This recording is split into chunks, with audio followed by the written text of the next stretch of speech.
अस्सलाम वालेकुम नाज़रीन, मैं हूं मीबल नायाब और आप देख रहे हैं हेल्थ विद 360। हमारे साथ मौजूद है ज़ारा शाहीन। जी ज़ारा शाहीन, कैसी हैं आप? ठीक ठाक, आप कैसी हैं? मैं बिल्कुल ठीक ठाक। आज का हमारा टॉपिक है ब्रेन डेवलपमेंट के हवाले से। तो ब्रेन डेवलपमेंट के हवाले से बताइएगा कि ये सुना था कि ये भी एक चीज़ है, कोई है एक चीज़, तो बताइएगा कि ये क्या चीज़ है और इसकी अहमियत क्या है, ये बताइएगा। देखो, जैसे वर्ड ब्रेन डेवलपमेंट, जी ब्रेन आपको पता है हमारी बॉडी का सबसे ज्यादा वाइटल ऑर्गन है, ठीक है। वो सारे डिफरेंट हमारे ऑर्गन्स को कंट्रोल करता है। यस, ब्रेन ना हो तो कुछ ना हो, नहीं होता। ऐसा ही है, एग्जैक्टली। तो ब्रेन जो है उसकी इम्पोर्टेंस बहुत ज़्यादा है और बच्चों की निगहदाश्त में जो हम अर्ली चाइल्डहुड हमने पिछले सेशन में बात की थी, उसमें ब्रेन डेवलपमेंट का बहुत बड़ा हाथ है और उसको समझना पेरेंट्स के लिए भी और जो जिनके बच्चे हैं उनके लिए ज़रूरी है, उनको उनकी साइंस का थोड़ा अंदाज़ा हो कि हम ये जो बात करते हैं बच्चे की निगहदाश्त, ये जो 0 to 8 ईयर्स के जो साल होते हैं क्रिटिकल, वो क्यों कहते हैं। ठीक है, तो थोड़ी साइंस में आपको मज़े की चीज़ें बताती हूँ। जी ज़रूर बताएं। अच्छा, आपको पता है हमारे मिल्की वे में जो हमारी गैलेक्सी है, उसमें कितने स्टार्स हैं? अनलिमिटेड, ठीक है। अगर आप गूगल करेंगे ना तो उसमें आपको मिलेगा 100 to 400 बिलियन स्टार्स एस्टिमेटेड हैं। अच्छा, ठीक है। अब मैं आपको मजे की चीज ये बताने जा रही हूँ कि जब एक बच्चा बॉर्न होता है, ठीक है, उसके ब्रेन में सेल्स होते हैं। ठीक है, न्यूरॉन्स। हाँ, न्यूरॉन्स, यस, वेरी गुड, आपको तो आता है। ठीक है, तो ये न्यूरॉन्स जो होते हैं, ये 100 बिलियन न्यूरॉन्स अल्लाह ताला ने उस बच्चे के जहन में डाले होते हैं, which is approximately the same number जितने स्टार्स हमारे मिल्की वे में। अब आपको मतलब सुन के कैसा लग रहा है? बिल्कुल, आई एम गेटिंग एस्टोनिश्ड, है ना? बिल्कुल। मतलब कि इतने सारे स्टार्स जितने हैं, उतना इतने से एक दिमाग जो है उसके अंदर, ये तो सुना है कि न्यूरॉन्स ही हैं जो हमें कंट्रोल करते हैं, हमारे एक्शंस को, सब कुछ ये करते हैं। तो ये नहीं पता कि क्या तादाद है और इतनी ज्यादा। आप सोचें, अल्लाह ताला की कुदरत देखें आप। बिल्कुल। अच्छा, ये तो हो गए न्यूरॉन्स, ठीक है। अब वो तो अल्लाह ताला ने एज अ रॉ मटेरियल डाल दिया है, ठीक है। जैसे हम एक बिल्डिंग देखते हैं, ठीक है, बिल्डिंग बनाने के लिए अगर मैं यहाँ बजरी रख दूं, सरिया रख दूं, जो भी उसकी रिक्वायरमेंट्स है बिल्डिंग बनाने की, वो यहाँ रख दूं, क्या वो बिल्डिंग बन जाएगी? नहीं बनेगी, ठीक है। तो अल्लाह ताला ने वो सेल्स रख के दे दिए, ठीक है, दिमाग में डाल दिए और माँ बाप को दे दिया वो बच्चा। अब अगर उसकी डेवलपमेंट नहीं होगी प्रॉपर, तो सेल्स को कनेक्ट होना लाजमी है। अब ये सेल्स तो जैसे ये 2 सेल है, ये अलग-अलग हैं, कनेक्टेड नहीं है। वो कनेक्शन जब तक नहीं होगा, उसमें इलेक्ट्रिसिटी नहीं दौड़ेगी ना, तब तक वो हिस्सा जो ब्रेन का होगा जहाँ पे कनेक्शन नहीं है, वो सेल्स ज़ाया हो जाएंगे। तो एस्टिमेटेड जो रिसर्च बताती है कि 100 बिलियन में से आधे सेल्स डाई हो जाते हैं, ठीक है। आधे सेल्स यानी 50 मिलियन डाई हो जाते हैं क्योंकि उनके कनेक्शंस नहीं होते। अल्लाह ताला ने डबल दिए, ठीक है। उनको पता है कि इतनी ज्यादा नहीं जरूरत होगी, लेकिन फिर भी उन्होंने एक्स्ट्रा हमें दिए थे, ठीक है। लेकिन अगर वो भी इस्तेमाल नहीं होंगे, वो भी अगर आप कनेक्शन पेरेंट्स की जो भी केयर गिवर्स हैं वो नहीं बनाएंगे कनेक्शन, ठीक है, तो वो सेल्स ज़ाया हो तो और भी ज्यादा। उसी थ्योरी के मुताबिक रेवोल्यूशन वाली जो थ्योरी है, लाइक के स्नैक है, उसने अपने हाथ पाँव का इस्तेमाल छोड़ दिया, सो रेवोल्यूशन उसकी बॉडी में ये आया कि बिल्कुल ही वो पेट के बल चलना स्टार्ट हो गया। तो इसी तरह से हमारे दिमाग में भी जितने न्यूरॉन्स अगर उनको यूज नहीं करेंगे तो वो डाई आउट हो जाएंगे, ठीक है। फिर क्या होगा, जब वो डैमेज हो जाएंगे ना, तो वो ब्रेन साइज छोटा होता जाएगा, ठीक है। और ये जो है, ये कुछ स्टडीज हुई भी हैं, रिसर्च हुई भी है जिसमें उन्होंने देखा है कि जहाँ पे बच्चे निगलेक्ट होते हैं, ये बहुत एक्सट्रीम केसेस की मैं बात कर रही हूँ, ऑर्फनेजेस हैं जो हमारे डिफरेंट ऐसे इदारे हैं जहाँ पे बच्चों के साथ अब्यूज़ खुदा ना खास्ता होता है, उन पे जब रिसर्च की हुई है तो उसमें ये पता चलता है कि उनके ब्रेन साइज छोटे होते जाते हैं। तो ये प्रूव करता है कि कनेक्शंस का होना ज़रूरी है। कनेक्शन, इंटरेक्शन आपका जरूरी है सोसाइटी के साथ, इंटरेक्शन आपका ज़रूरी है। अब ये ब्रेन कनेक्शंस कैसे बनाते हैं, ठीक है, ये बताएं। तो उसके साथ मैं आपको ये बताती चलूँ कि बच्चों के जो ब्रेन कनेक्शन, जैसे अभी न्यूबॉर्न अगर पैदा हुआ है, ठीक है, माँ बाप उनके साथ क्या करते हैं, माँ बाप उनके साथ बातें करते हैं, ठीक है जी, डेली बेसिस पे कुछ भी, जैसे दूध पिला रहे हैं, डायपर चेंज कर रहे हैं, हर एक्टिविटी में उनके साथ बातें हो रही हैं, ठीक है। वो बातें जो हम कम्युनिकेट करते हैं ना, वो बहुत इम्पॉर्टेंट है, क्योंकि बच्चा जो है वो प्यार, उसको ऐसा लगता है कि अच्छा ठीक है मुझे कोई प्यार कर रहा है, नो, एक लव का एहसास होता है, एक बिलोंगिंग का एहसास होता है। यस, तो वो बहुत ज़्यादा कम्युनिकेशन बच्चे के साथ बहुत ज़्यादा इम्पोर्टेंट है ब्रेन डेवलपमेंट के लिए, ठीक है। और उसमें एक जो लैंग्वेज न्यूबॉर्न के साथ आपने देखा होगा, एक लैंग्वेज यूज़ करते हैं, यस, ठीक है, इसका एक लफ्ज भी दिया हुआ है, इसको कहते हैं पेरेंटीज। ये पेरेंट्स की जबान को कहते हैं पेरेंटीज। वो कहते हैं कि ये इस्तेमाल जो करने से बच्चे बहुत ज्यादा वर्ड सीखते हैं। अच्छा। और लैंग्वेज डेवलपमेंट अगर आप देखें ना, कि बच्चे को जो हम लैंग्वेज सिखाते हैं, 10 साल की उम्र में आप जितनी भी इनको फॉरेन लैंग्वेज सिखा दें, वो बच्चा सीख जाएगा फॉरेन सीख जाएगा। 10 साल की उम्र के बाद अगर आपने वो लैंग्वेज सिखाई, जैसे हम लोगों ने अगर इंग्लिश नहीं सीखी थी और बाद में सीखी तो हमें डिफिकल्टी होती है ना, बोलने में हमें पहले जहन में ट्रांसलेट करना पड़ता है दिमाग में कि अच्छा मुझे ये जुमला बोलना है, पहले मैं जरा अपने दिमाग में ट्रांसलेट कर लूं, ठीक है। लेकिन उर्दू में हमें क्यों नहीं करना पड़ता? क्योंकि मादरी जुबान है, शुरू से ही बचपन से ही हमने यही बोला है, यही सुना है। जो भी जिसकी मदर टंग होती है वो ज्यादा कंफर्टेबल होता है। एग्जैक्टली। तो आप जर्मन सिखा दें, आप रशियन सिखा दें, आप चाइनीज सिखा दें, मैंडेरियन सिखा दें, कुछ भी सिखा दें, वो 10 साल की उम्र में वो एब्जॉर्ब कर लेगा बच्चा, 10 साल की उम्र तक करेगा, ठीक है। और वो आसानी से बोलेगा जैसे वो उसकी मदर टंग है, ठीक है।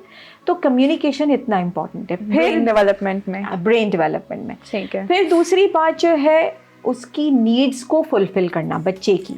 जैसे अगर बच्चा रो रहा है, ठीक, अगर वो बच्चा रो रहा है और आपने उसको छोड़ दिया कि रोने दो, जैसे मैंने कहीं पढ़ा था कि कुछ पेरेंट्स कहते हैं कि हमारी नानियाँ दादियाँ जो उनकी हैं, सास हैं या जो भी अम्मियाँ, वो कहती हैं कि भाई बच्चों को फौरन नहीं उठाओ, उनके फेफड़े मजबूत होंगे कि वो रोते रहेंगे। जी, ठीक है। ये कॉन्सेप्ट जो है वो पहले के ज़माने में बहुत माना जाता था। 1970s का मैं आपको बताऊं, अच्छा, वेस्ट की मैं बात कर रही हूँ, जब खवातीन ने काम करना शुरू किया था मार्केट में जी, उनको ये फिक्र थी जैसे हमारी माओं को होती है, ठीक है, कि क्या किया जाए बच्चों के साथ। तो वो क्या करते थे, उनको रोने देते थे, सही, ठीक है, रोने देते थे, वो बेचारे बच्चे जो है वो पड़े रहते थे। फिर रिसर्च आई, उन्होंने कहा कि नहीं, रोने नहीं दो, फौरन से, इसको रिस्पॉन्सिव केयर गिविंग कहा जाता है, फौरन से आपने उसकी नीड्स को फुलफिल करता है। ओके, अच्छा मैं आपसे अगला सवाल ये है कि कौन सी एक्टिविटीज बच्चों के साथ करने से ब्रेन डेवलपमेंट को फरोग मिलता है? ये बहुत अच्छा सवाल है, क्योंकि एक्टिविटीज़ जो है वो बहुत इंपॉर्टेंट है बच्चों के लिए, ठीक है। अब बच्चों की डिफरेंट एजेस होती है ना, तो एक्टिविटीज़ जो भी हम करें बच्चों के साथ वो उनकी एज के हिसाब से नंबर 1 होनी चाहिए, ठीक है। तो हम छोटे बच्चों की एक्टिविटी बड़े बच्चों के साथ नहीं करा सकते, इसी तरह हम बड़े बच्चों के ब्लॉक्स छोटे बच्चों को नहीं कर सकते, ठीक है। इसलिए कि एक तो सेफ्टी हैजर्ड भी होता है और उनकी जो एज होती है, मेंटल एज, उसके हिसाब से उनको सीखना जरूरी होता है, ठीक है। प्ले जो है, खेल को कहा जाता है कि ये बच्चों की डेवलपमेंट में बहुत बड़ा अहम किरदार अदा करता है, ठीक है। तो बच्चे जब खेलते हैं, और माएँ कहती है ना, इतना टाइम जाया करते हैं, बस खेलते ही रहते हैं, ये चीज़ जो है एक मिथ है। खेलते हैं तो वो बहुत चीज़ें सीख रहे हैं उसमें से, सही, ठीक है। क्या क्या सीख रहे हैं? चीजें सीख रहे हैं, बहुत सारी रूल सीख रहे हैं। ठीक है, रूल्स को ब्रेक करना सीख रहे हैं, सोशल इंटरेक्शन सीख रहे हैं। ये इम्पोर्टेंट चीज। एग्जैक्टली। फिर वो ये सीख रहे हैं कि अच्छा बारी का इंतजार करना है, तो पेशेंस आपने लानी है। हर दफा आपको बैटिंग नहीं मिलेगी या हर दफा आपको बॉल करानी नहीं मिलेगी, और क्रिएटिविटी भी जो है आती है उनमें। एग्जैक्टली, बहुत क्रिएटिव हो जाते हैं बच्चे जब वो खेलते हैं। ठीक है, अगर हम अपना जमाना याद करें, हम क्या क्या खेल खेलते थे छुपन छुपाई, ठीक है, लड़कियों की जो गेम्स होती थी वो कुकिंग करते थे, मतलब ऐसे ही बारबीज के साथ डॉल्स के साथ खेलना। जी। रिसर्च बताती है कि ये गेम्स जो हम रियल लाइफ की करते हैं ना, जो हम कभी टीचर बन गए, किसी बच्चे को आप देखेंगी वो खड़े हो गए टीचर बन गए, हाँ, तो वो गेम से बच्चा बहुत ज्यादा सीखता है। तो स्कूल्स में भी प्रोमोट किया जाता है कि आप जो है सिर्फ और सिर्फ मैथ, साइंस, लैंग्वेज, इन चीज़ों पे फोकस ना करें, आप उनके आर्ट एंड क्राफ्ट पे फोकस करें, उनके म्यूज़िक पे फोकस करें। यानी एक बच्चे को करने के लिए पूरी, इसको कहते हैं ना हॉलिस्टिक डेवलपमेंट, ठीक, हर एंगल से बच्चे को सिखाना है। और ज्यादा बच्चे आजकल सीखते ही स्कूल्स में भी देखो कि आप प्रैक्टिकल जो है अप्रोच उनको चाहिए होती है। अब लॉकडाउन में आपने देखा होगा एक चीज बहुत कॉमन उभर के आई कि बच्चे घर में बंद हो गए। जी। ठीक है, सब बंद हो गए थे ना, बच्चे भी घर में, अब उनकी एनर्जीज कहाँ निकालें।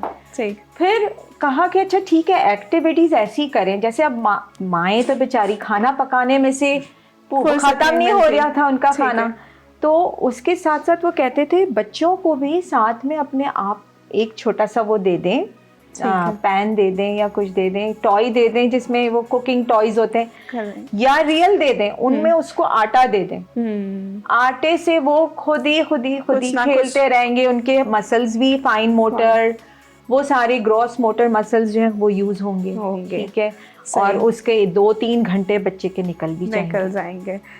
हमारे यहाँ एक खातून है, उनका सवाल आया था कि हमारे यहाँ 3 हफ्ते पहले एक बेटी पैदा हुई। ठीक है, ये हमारी पहली औलाद है और इसकी हम किस तरह बेहतरीन डेवलपमेंट कर सकते हैं, ब्रेन डेवलपमेंट, ये भी ब्रेन डेवलपमेंट के हवाले से है। जी, तो जैसे हमने पहले भी बताया था कि जो छोटे बच्चे जो न्यूबॉर्न्स होते हैं उनके साथ कम्युनिकेशन सबसे पहले तो ठीक है, आप उनके साथ कंटिन्यूस कम्युनिकेट करते रहें। फिर दूसरी चीज़ जो है स्टोरी टेलिंग, स्टोरी बुक्स, ये भी बहुत इम्पॉर्टेंट है कि आप बच्चों को रीड करें, एवरी डे थोड़ा सा टाइम निकालें। और बेशक जो छोटे बच्चे हैं उनकी छोटी बुक्स आती हैं, age wise, age appropriate books होती हैं, वो आप ले लें, वो बुक्स आप उनके साथ रीड करें, वो सुने ना सुने डजंट मैटर, बट उनके साथ आप ताकि वोकैबुलरी उनकी, चाहे बच्चा 1 मंथ का हो, इट डजंट मैटर, वो वर्ड्स उनके जहन में जाते हैं। हमने तो कहा था ना प्रेगनेंसी में भी बच्चे सुनते हैं। ठीक है, तो आप उनके साथ स्टोरी टेलिंग कर सकते हैं, स्टोरी बुक्स रीड करें, कुरान शरीफ पढ़ें उनके सामने, तो वो स्पिरिचुअल डेवलपमेंट आपकी हो जाएगी। ठीक है, फिर जो है कुछ टॉयज ऐसे आते हैं, जैसे ऊपर से रैटल लगा दिया। ठीक है, रैटल लगाने से क्या होता है कि बच्चे को विजुअली, हालांकि उसको 3 मंथ्स तक इतना क्लियर विजन उसका नहीं होता न्यूबॉर्न्स का, मगर वो फिर भी उसको कलर्स से आइडेंटिफाई करता है। ठीक है, तो वो उसको कलरफुल चीज़ों को रखना बहुत ज़रूरी है बच्चों के लिए। ठीक है, कलर इफेक्ट करते हैं, कलर इफेक्ट हमारे भी मूड पे करते हैं। आजकल तो थेरेपीज होती हैं। एग्जैक्टली। तो जब हम डे केयर्स हम डिज़ाइन करते हैं ना अपने क्लाइंट्स के लिए, उसमें भी हम कलर्स का बहुत ख्याल रखते हैं। उसकी कलर्स के पीछे भी पूरी साइंस है।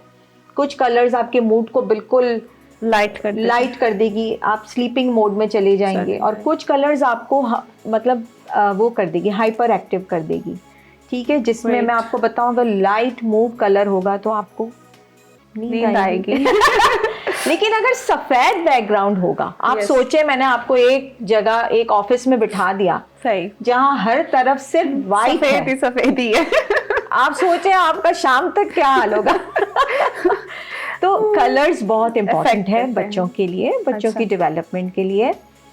फिर कुछ टॉयज ऐसे होते हैं, रैटल है, जैसे जैसे बच्चे बड़े होते जाते हैं वैसे वैसे उनके आप टॉयज ले सकते हैं जो सेफ भी हों, सेम। अच्छा, आपने कलर्स की बात की, तो ऐसे बच्चों को कौन से कलर इन पे ज्यादा पेरेंट्स जो है वेयर अप करें उनको, कि वो ज्यादा एक्टिव, या उनकी ब्रेन डेवलपमेंट पे इस पे क्या असर? बेसिकली कलर्स ऐसे हों जहाँ वो सोते हैं, ठीक है, वहाँ लाइट कलर्स हों उन कमरों में। ठीक है। जहाँ वो खेलते हैं थोड़े से ब्राइट कलर्स हों। फिर इसी तरह जो है टॉयज वगैरह वो लेते हैं वो कलरफुल होते हैं, तो वो बच्चे तो कलर्स बच्चों को बहुत जो है अट्रैक्ट करते हैं इस तरह से। बिल्कुल बिल्कुल। हाँ। फिर प्ले जिम्स वगैरह आते हैं। बच्चे क्या करते हैं, जब उनको आप प्ले जिम में डाल दें ना, तो वो अपने हाथ पैर हिलाते हैं। न्यू बॉर्न की मैं बात कर रही हूँ, ये क्योंकि 3 हफ्ते का सवाल आया है। जी। तो ये मार्केट में चेक कर सकती हैं, बहुत सारी ऐसी चीजें आती हैं, आप उनको नीचे डाल दें, सेफ भी होता है, वो सॉफ्ट मटेरियल होता है। तो अगर वो छोटे से बच्चे हैं, उनको सेफ्टी बहुत इम्पॉर्टेंट होती है उनके लिए। आप उनको डाल दें, वो अपने हाथ पैर हिलाएंगे, ऊपर वो टॉयज लगे हुए होते हैं, उनको हाथ लगाते हैं, पकड़ने की कोशिश करते हैं। तो उससे उनकी बहुत सारी डेवलपमेंट साथ साथ हो रही है, फिजिकल भी हो रही होती है, और म्यूजिक भी चलती है। आपको पता है कुछ टॉयज होते हैं जो म्यूजिक के साथ होते हैं और बच्चे बहुत इंजॉय करते हैं उसको। Great, okay ma'am, thank you so much. जैसा कि आपने जाना कि हम ब्रेन डेवलपमेंट के हवाले से हमने आज गुफ्तगू की और डिटेल में की, और इसी चीज़ को हम आगे कंटिन्यू करेंगे। तब तक के लिए हमें इजाज़त दीजिए। अल्लाह निगहबान।